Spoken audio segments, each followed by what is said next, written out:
રેન્જના આઈજીપી શ્રી અશોક કુમાર યાદવ સાહેબના માર્ગદર્શન હેઠળ સુરેન્દ્રનગર જિલ્લાના એસપી સાહેબ શ્રી ભીમસુખ ડેલુ સાહેબની સૂચના અનુસાર સુરેન્દ્રનગર જિલ્લાની એસઓજીની ટીમ એનડીપીએસના જે પણ કેસ થાય છે તે અંગે બાતમી મેળવવા માટે સતત કાર્યરત હતી. આ સમય દરમિયાન એસઓજીના પીએસઆઈ શ્રી ગોહિલને એવી બાતમી હકીકત મળેલી હતી કે રાજેશભાઈ ઉર્ફે રાજુભાઈ ખવડ કે જેઓ પોતે સાયલાના રહેવાસી છે, તેઓ પીટલા ગામના પામર નામની સીમની અંદર પોતાના જે કબજા ભોગવટાનું જે ખેતર આવેલું છે તે ખેતરની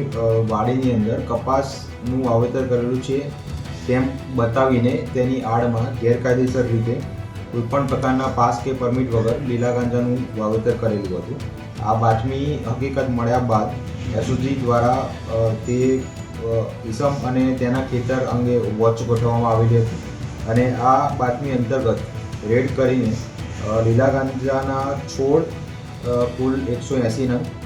કે જેનું વજન 559 કિલોગ્રામ અને 700 ગ્રામ જેટલું થાય છે કે જેની કિંમત ₹2,79,85,85,000 જેટલી થાય છે.